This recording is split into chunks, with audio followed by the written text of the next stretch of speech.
Maka jangan lupa, tadi kalau udah ditetapin jadi DPA, ya Bapak Ibu, maka harus ada rapat bulanan untuk monitoring pengawalan pelaksanaan semua program kegiatan sub kegiatan SPBE yang ada di peta rencana dan di Renja sama DPA-nya.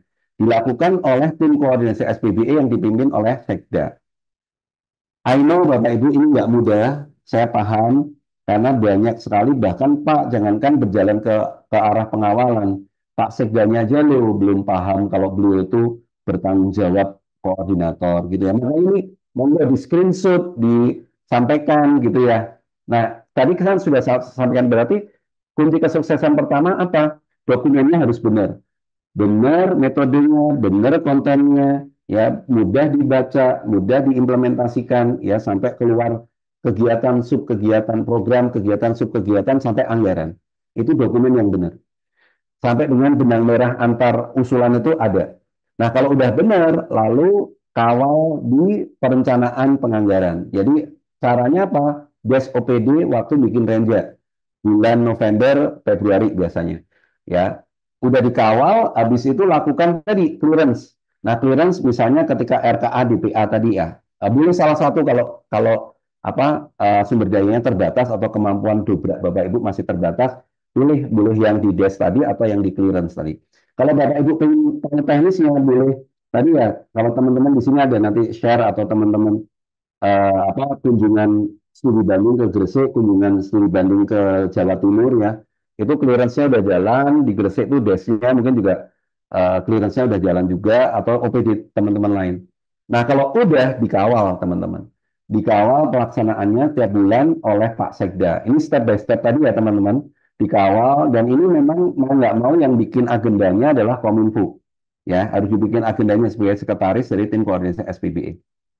Nah, kalau sudah, ini yang terakhir ya teman-teman, ini terakhir. Habis ini kita tanya jawab. Habis ini kita tanya jawab karena kita memang singkat aja, kalau webinar itu singkat, padat gitu ya. Tapi nanti ada diskusi karena kita selisih 2 jam, khawatir nanti Indonesia Timur udah jam 12.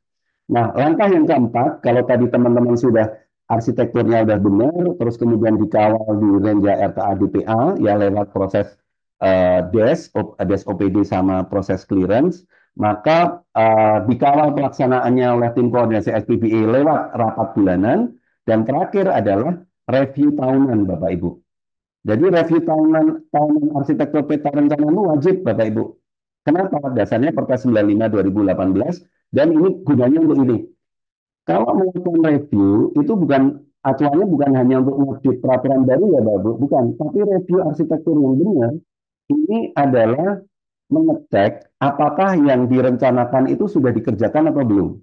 Ya, yang direncanakan sudah dikerjakan atau belum. Kalau belum dikerjakan, maka harus dianalisis, diskusi dengan OPD. Ini gimana? Geser tahun atau dihapus? Kalau dihapus, alasannya apa? Gitu. Lalu yang kedua dicek, apakah ada yang dikerjakan tapi tidak ada di arsitektur peta rencana. Nah, ini bahaya Bapak Ibu. Kalau lagi ya, kalau ada kegiatan menyangkut SPBE tapi nggak ada di arsitektur peta rencana. Nah, ini bahaya kalau kalau dalam hal temuan ya, temuan tim pemeriksa itu bahaya. Maka harus dianalisis dan harus diakomodasi di dokumen yang update tadi. Dan yang ketiga harus dicek, ada nggak kebijakan baru, masalah baru, atau kebutuhan baru menyangkut SPBE. Misalnya, kepala OPD jalan-jalan studi banding, misalnya ada COVID, misalnya ada bencana alam, misalnya ada peraturan kebijakan baru. Ternyata butuh aplikasi baru, butuh SDM baru, butuh infrastruktur baru. Nah, ini harus diamankan ya Bapak Ibu, diakomodasi di dalam arsitektur peta rencana. Nah, nanti outputnya adalah update dokumen arsitektur dan peta rencana SPBE, sehingga ya khususnya indikator 11 itu Bapak Ibu bisa meningkat jadi 5. Saya ulangi ya, kalau indikator 12 susah nih jadi 5 karena yang 4 tadi harus 3 tahun berturut-turut gitu ya. Gitu ya. Tapi kalau dalam hal updating ini, at least Bapak Ibu 11 tadi, indikator 11 itu bisa jadi 5 kalau setiap tahun melakukan review dan update dari arsitektur peta rencana SPBE. Nah, itu Bapak Ibu sekalian, monggo Bapak Ibu tulis pertanyaannya ya. Bapak Ibu tulis pertanyaan, saya ulangi lagi. Jadi kunci keberhasilan implementasi arsitektur peta rencana berdasarkan penelitian dan tadi good practice yang dilakukan banyak OPD. Satu adalah kualitas dokumen arsitektur SPB peta rencana benar. Dua, komitmen dukungan pengawalan tim koordinasi, ya termasuk tim penganggaran, gitu ya. Caranya adalah dengan cara itu tadi dikawal bikin BOS, OPD waktu bikin penja, lalu ada proses clearance, ya, kemudian ada proses review arsitektur peta rencana setiap tahun, ya Bapak Ibu, untuk memastikan apa yang direncanakan dikerjakan, apa yang dikerjakan betul-betul diakomodasi, dimasukkan di dalam rencana, gitu. Dan jangan lupa dalam hal pelaksanaan itu Bapak Ibu pasti butuh mitra, ya entah itu aplikasi, entah itu tata kelola, entah itu keamanan. Nah, monggo bisa kerjasama dengan Tati atau kalau Bapak Ibu misalnya ini tahun politik ya, tahun politik apa namanya butuh apa calon pemimpinnya mau ke ITS MOU gitu ya. Nanti kita fasilitasi Bapak Ibu ya. Jangan lupa Bapak Ibu nanti 2025 sesudah pelantikan Bapak Ibu akan membutuhkan banyak kegiatan. Saya ulangi lagi. Begitu Januari udah pelantikan Bapak Ibu akan dikejar oleh kalau sekarang ini anggarannya banyak di pemilu kada ya Bapak Ibu. Nanti Januari habis dilantik, Bapak Ibu akan berkejar-kejaran dengan banyak kegiatan menyangkut SPBE. Monggo, mumpung nanti apa akhir tahun belum masuk ke tahun 2025 untuk komunikasi dengan kita. Dan finally, faktor berikutnya adalah SDM yang kompeten. Nah, SDM itu diawali dari, yuk Bapak Ibu kita buka wawasan dari Pak Sekda kita buka wawasan dari kepala OPD kunci, kayak kepala OPD Bapeda, kepala OPD BPKAD, BKPSDM atau BKD, kepala inspektor ya, bagian hukum, perpustakaan, itu kita buka ya 8 kepala OPD dan sekda tadi kita buka wawasannya tentang apa 47 indikator pembagiannya, apa yang harus dilakukan gitu ya. Sesudah terbuka, ayo kita terus tingkatin SDM pelaksana teknis baik kepala bidang sampai ke fungsional ya. Kita bikin training-training, boleh. Tapi siap dukung ya SPB akademik siap siap dukung.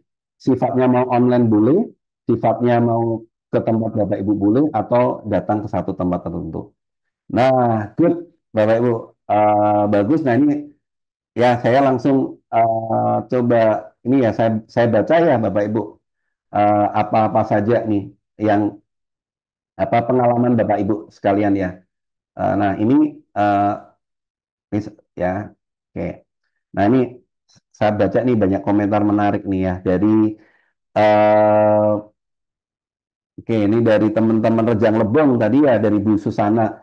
Anggaran untuk fasilitasi SPB di Rejang Lebong tahun 2024-2025 sangat kecil, Pak. Jauh dari cukup. Tim Kominfo tidak pernah jadi prioritas oleh tim TAPD, apalagi dimasukkan dalam tim. Oke, Bu Susana. Nah, Bu, dulu pernah nih, kita kan ngobrol waktu itu ya di Rejang Lebong. Waktu itu Pak siapa yang dari Bapeda Litbang ya, Pak, Bu? Memang nomor satu memang Bapak Ibu saya paham situasi di daerah. Banyak Kominfo itu masih menjadi maaf nih. Kominfo itu masih banyak menjadi kotak buangan. Sorry nih kalau Bapak Ibu merasa ya ada yang ini ya. Ada di banyak daerah di luar Jawa terutama ini banyak Kominfo masih jadi tempat kotak buangan. Maksudnya kotak buangan gini. Ada beberapa daerah yang saya temui, yang ini dari teman-teman yang cerita juga ya, yang kalau pokoknya bermasalah dengan pimpinan daerah itu digesernya ke Kominfo. Sehingga suasananya jadi nggak kondusif Bapak Ibu. Karena apa? Gimana? Sementara SPBA itu atau digitalisasi itu tangan kanannya adalah Kominfo. Dan itu butuh orang-orang yang inovatif gitu ya. Sementara di case-case pemda-pemda yang tadi seperti itu, ini SDM-SDM yang sorry ya Pak Bu, bahasanya kayak terbuang, tersakiti gitu ya, sehingga susah berubah itu. Nah, buat teman-teman yang di daerah Kominfo-nya belum belum apa mendapat prioritas, Bapak Ibu saya kasih masukan. Mungkin mungkin ini pemilu kada, mungkin pemilu kada. Maka eh, Bapak Ibu monggo secara pribadi ya, kalau gimana memberikan masukan-masukan gitu ya, memberikan masukan-masukan tentang program-program digitalisasi daerah. Saya ulangi lagi, Bapak Ibu memberikan masukan tentang program-program digitalisasi daerah ke calon-calon pimpinan daerah, terutama calon-calon pimpinan daerah yang kandidasinya cukup tinggi akan terpilih. Jadi masukin aja Pak Bu. Oh ini ada smart city, ada integrasi layanan single portal daerah Bapak Ibu ya kayak Surabaya single window, Surabaya apa, kalau di Bapak Ibu Rejang Lebong ya. Masukin aja Bu Susana. Usul-usul itu masukin secara pribadi atau bagaimana caranya ke tim sukses dan lain-lain sehingga dari calon-calon pimpinan daerah itu ya itu akan ada program-program digitalisasi layanan publik, digitalisasi pemerintahan gitu ya. Ini penting karena apa ini nanti akan dibutuhkan Bapak Ibu. Sorry ya Bapak Ibu. Ini eh, mau mati ini. Oke. Nah, itu ya. Oke. Nah, itu Bapak Ibu ini nah, jadi eh, ini sambil saya nyalain listriknya. Nah, jadi itu Bu Susana untuk tipsnya. Sehingga dengan demikian nanti program-program atau janji dari pimpinan daerah pasti akan ada kental dengan digitalisasi layanan publik, ya peningkatan layanan publik dengan digital, sehingga pasti akan membutuhkan dari peran dari Kominfo. Oke ya, gitu Bu, pelan-pelan Bu. Yuk, tip yang kedua, Bapak Ibu, buat Kominfo yang masih tidak jadi prioritas. Habis itu baru bikin program-program yang bisa menyentuh kepentingan pimpinan daerah kayak bikin dashboard ya bikin ini Pak Bu apa kayak e-popir untuk DPRD ya dashboard indikator kinerja RPJMD gitu ya indikator capaian janji pimpinan daerah gitu ya ini bikin Pak Bu. Nah itu akan membuat pimpinan daerah itu akan tergantung dengan Bapak Ibu.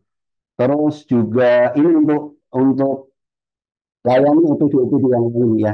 Jadi kayak satu data itu dikelola yang baik sehingga satu data betul-betul bisa bermanfaat untuk OPD. Termasuk layanan ini Bu Susana, layanan apa untuk bisa nggayat masyarakat itu merasa keberadaan Kominfo itu makin penting. Kayak wifi gratis, kayak support ini ya Pak Bu, support apa namanya untuk e-commerce ya eh, atau support untuk UMKM dari untuk digitalisasi itu didukung sama teman-teman dari Kominfo sehingga nanti kalau semua sistem itu sudah tergantung dengan Kominfo maka Kominfo insya Allah menjadi prioritas Bu Susana dan teman-teman. Baik, nah ini dari Pak Fahri ya. Perlu ada Permendagri yang mengatur tentang pedoman penyusunan anggaran pendapatan belanja daerah tahun anggaran 2025 karena harus sudah mengatur tentang dokumen arsitektur peta rencana menjadi salah satu pedoman penyusunan renja OPD selain RPJMD karena ini biasanya yang jadi dasar dari Bapeda dan BPKAD TAPD. Oke Pak, setuju. Baik, apa yang bisa saya lakuin ya? Tugas saya membisikkan ya Pak Bu ya. Nanti Bismillah. Artinya pedoman, masuknya ke pedoman penyusunan anggaran pendapatan belanja. Nggak apa-apa, ini nanti tugas saya dan Pak eh, ya tugas saya sama Pak Bisma, tugas saya Pak Bisma, Pak Daniel ya. Nanti kami coba Pak cari jalan gitu ya. Pokoknya tugas kita, contoh Pak Bu, itu nomenklatur apa Permendagri itu juga hasil dari masukan-masukan ya, termasuk kayak indeks SPBE yang perubahan sistemnya itu juga masukan dari Bapak Ibu menyampaikan gini kita sampaikan di forum-forum seperti dengan kementerian ya. Mudah-mudahan nanti ya wallahualam mudah-mudahan bisa nyampe juga yang Permendagri di atas hanya mengarahkan untuk penyusunan. Oke, oke, good. Baik Pak, artinya ini kan bentuknya spesifik malahan, jadi pedoman penyusunan. Nah di sini, gini Pak, kalau pengalaman saya Pak Fahri, itu nanti memang perlu kalau di ini di Pak Asdep ya, Pak Asdep apa Pak Cahyono eh, itu kalau pada tingkatan itu sudah diskusi koordinasi sama Kemendagri itu. Kalau sampai udah bisa mendorong munculnya pedoman penyusunan anggaran pendapatan belanja daerah yang nanti ada kata-kata salah satu untuk belanja SBBE-nya langsung spesifik di SIPD mengacu pada arsitektur peta rencana. Itu akan lebih kuat lagi. That's good, Adia. Baik, lalu ini ya Bapak Ibu yang lain monggo kalau ini ya cara identifikasi inisiatif strategis yang akan dimasukkan di peta rencana SBBE. Oh ya, nah inisiatif strategisnya itu Bu yang ada di 17 itu ya, di inisiatif-inisiatif strategis yang ada di apa di Perpres 132 ya. Jadi memang di Perpres 132 itu kita udah dipilihkan inisiatif strategis mana aja yang nanti bisa kita masukkan di peta rencana itu ya, kayak misalnya inisiatif strategis layanan kesehatan terpadu gitu ya. Kalau Ibu baca di 17 pilihan inisiatif strategis di Perpres 132 itu intinya pasti tentang keterpaduan layanan. Karena memang arahnya itu pengennya nanti itu terpadu semua Pak Bu. Makanya inisiatif strategisnya pasti ada kata-kata terpadu, terpadu, terpadu, dan pasti kayak layanan terpadu. Karena itu memang arahnya SPBI kalau Bapak Ibu baca adalah keterpaduan layanan, ujung paling atas di situ. Yang itu nanti akan ditarik, sekarang udah terbukti adanya kewajiban single portal tadi. Lalu single portal yang diminta sama Pemda harus membangun itu, September harusnya sudah launching INA digital ya, INA digital ya. INA digital itu single portal yang 9 layanan prioritas itu ya Pak Bu ya. Nah itu yang nanti akan menarik data dari single portal SSO-nya Bapak Ibu. Nah ini makanya saya ini ya terkait dengan inisiatif strategis itu Bu Fatma, memang yang didahulukan kalau sekarang ya dengan turunnya apa namanya kewajiban yang tadi Permendagri 5 Januari 2024 tadi, yang didahulukan untuk diintegrasikan adalah 9 layanan prioritas, yakni kesehatan, pendidikan, gitu ya, layanan publik, gitu ya, terus kemudian layanan aparatur negara, gitu. Nah, yang nanti dibuka di 9 itu. Nah, itu yang didahulukan untuk inisiatif strategisnya mesti ada masuk dalam peta rencana. Baik, Bapak Ibu, ada lagi Bapak Ibu pertanyaan monggo ditulis atau kalau Bapak Ibu mau saya juga boleh ya. Nah, ini eh, BPP itu Balikpapan ya, Balikpapan. Oke. Oke. Nah, kami di Skominfo telah dilibatkan jadi tim asistensi anggaran pada saat asistensi anggaran murni maupun saat asistensi anggaran perubahan. Ternyata banyak yang tidak sesuai dengan peta rencana SBB. Yang ingin saya tanyakan, kapan waktu yang tepat untuk melakukan review peta rencana SBBE karena anggaran perubahan biasanya ditetapkan di bulan September atau Oktober 2024, dan apakah hasil review perlu ditetapkan oleh Pak Wali Kota Balikpapan? Oke, oke, Bu Juni. Oke. Ini gimana kabarnya Bu? Sehat terus ya. Alhamdulillah, ini Bu Juni penjaga gawang Dinkominfo, persis kayak Pak Fahri sama Bu Fatmawati. Penjaga gawang gitu. Bahasanya kalau dalam bahasa apa? Dalam bahasa akademik namanya champion, dalam bahasa agamanya eh, agent of change, atau bahasa agamanya rahmatan lil alaminnya itu penjaga gawangnya itu. Bu Juni, jadi alhamdulillah ini luar biasa ya teman-teman. Selamat dulu karena Balikpapan kemarin Pak Sekdanya juara 2 ya Bu. Juara 2. Nah, juara satunya ada juga di sini ya. Tadi apa teman-teman Kota Mojokerto ya. Kami alhamdulillah dua-duanya kita udah kenal deket dan sudah ngobrol juga.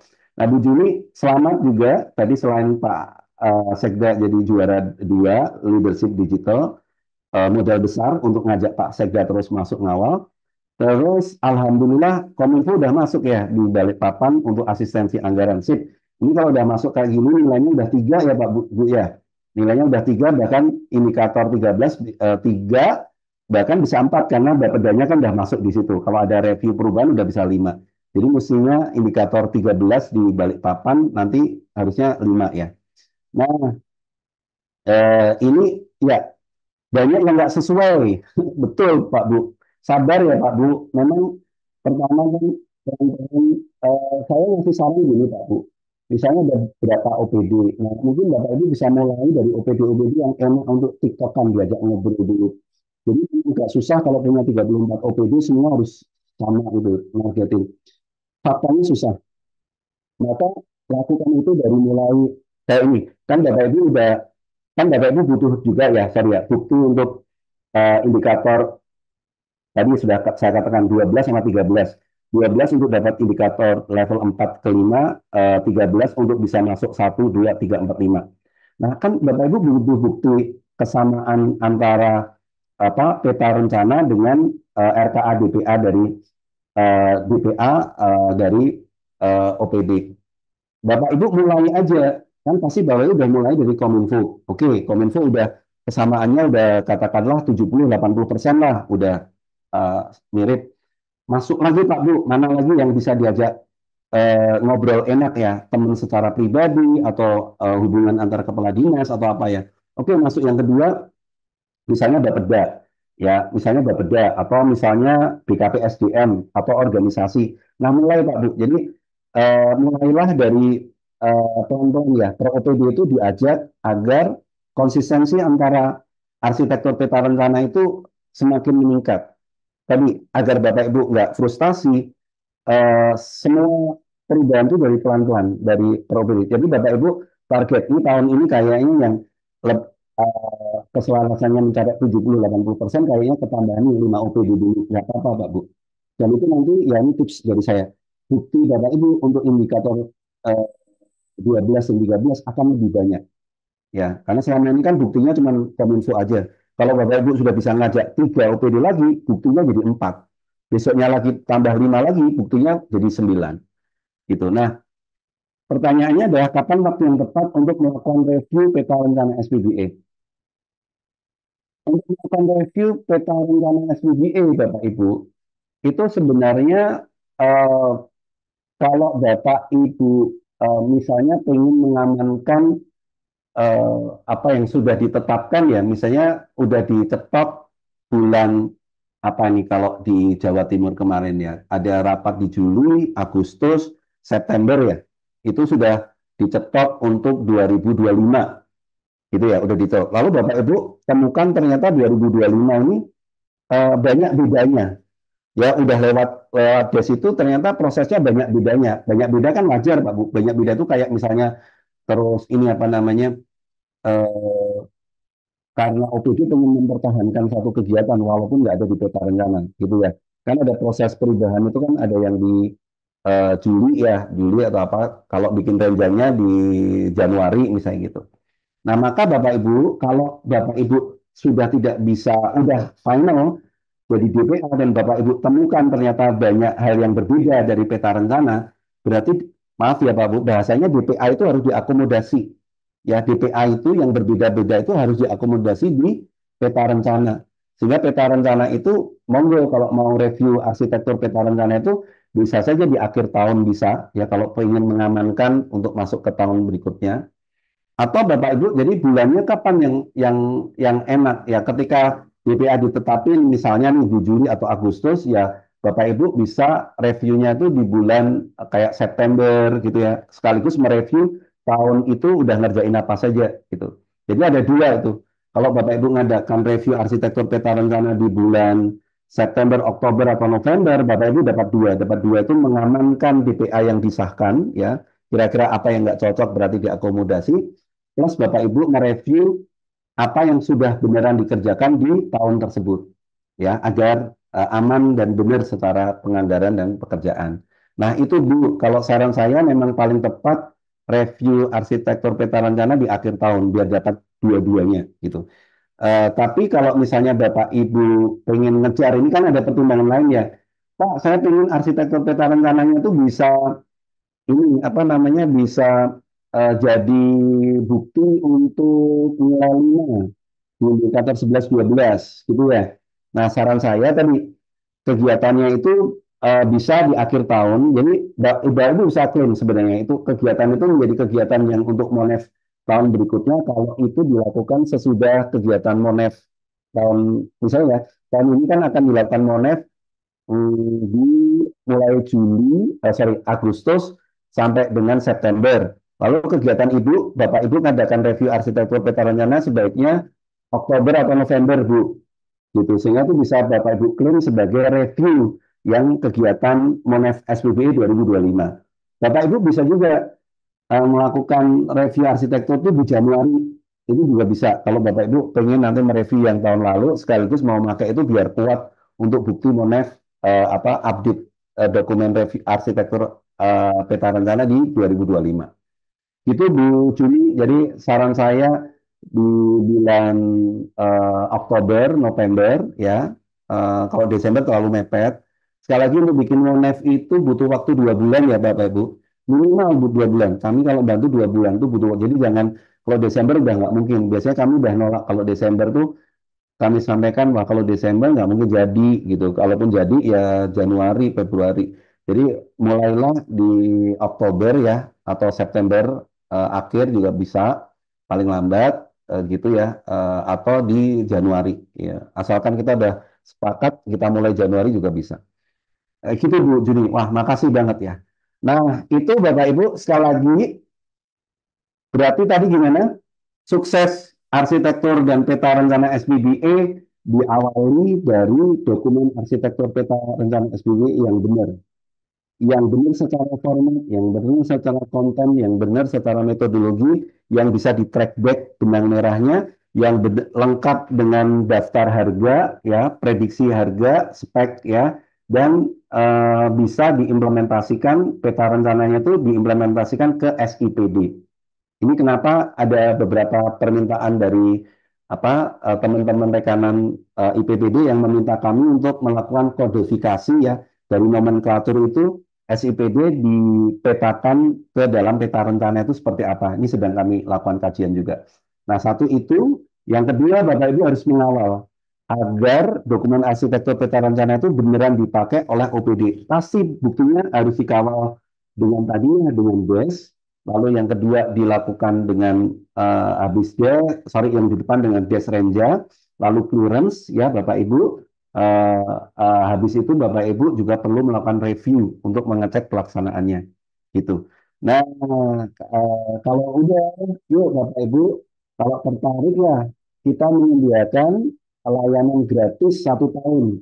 Ya, kalau untuk yang klien-klien kita monggo gratis terus, insya Allah kalau yang klien-klien kita ya klien-kliennya gratis, silahkan dimanfaatkan Pak Bu. Ini harusnya berbayar. Kami juga mengeluarkan sumber daya banyak ya untuk programmer, untuk operator, untuk broadcasting WhatsApp itu kami dari Tati yang membayar. Jadi gratis untuk Bapak Ibu klien dan Bapak Ibu yang sekarang bergabung yang kemarin mendaftar, silahkan dipakai layanan SAS Remember peta rencana SPBA.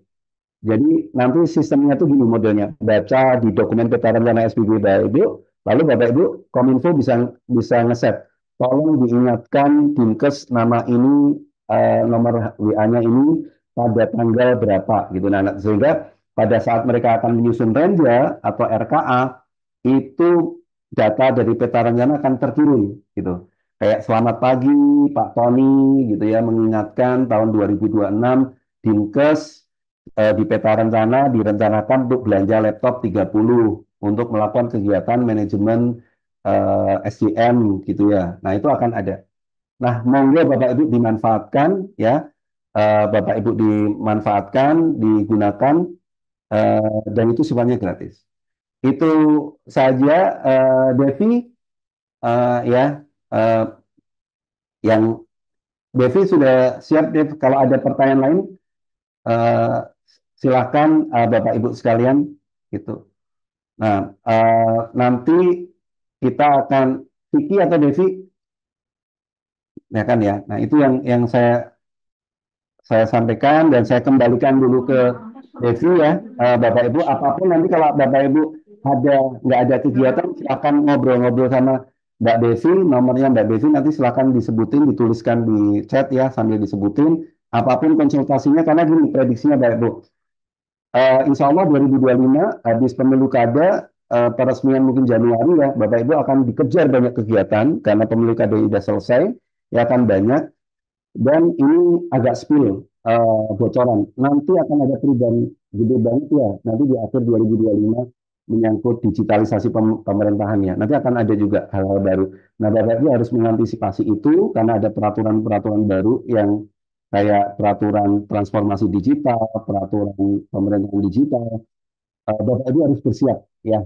Di 2026 akan ada hal-hal baru yang ya artinya pengembangan dari SBBA yang harus Bapak Ibu kejar.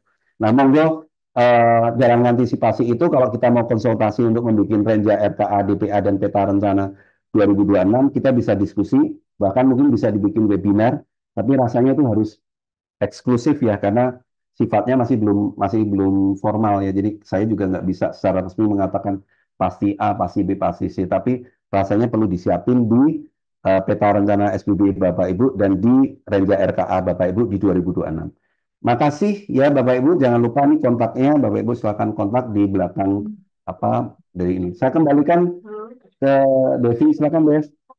Baik, terima kasih Pak Tony untuk materinya yang sangat bermanfaat. Mungkin waktu udah menunjukkan pukul 10:06 ya Pak, dan sudah tidak ada pertanyaan lagi. Mungkin kami akhiri untuk webinar kali ini. Mohon maaf jika ada kurang dari kami mohon maaf Bapak Ibu untuk mungkin nanti kami menyediakan layanan gratis untuk aplikasi SaaS Reminder Peta Rencana Bapak Ibu selama 1 tahun. Jika Bapak Ibu berminat, silahkan hubungi saya di kontak yang kami kirimkan di kolom chat atau mungkin nanti jika ada konsultasi terkait pengembangan SPBM, mungkin bisa kontak saya juga. Mungkin kalau dari kami akhir kata. Wassalamualaikum warahmatullahi wabarakatuh. Waalaikumsalam. Insya Allah ketemu lagi ya Pak Bu ya, offline online Insya Allah. Ye, Assalamualaikum. Makasih Pak Fahri, Iya, Bu Mas Pak. Susana, ye, eh, Fatma dan teman-teman. Makasih sampai ketemu lagi Insya Allah. Terima kasih Pak Tony. Assalamualaikum. Halo, makasih. Ye.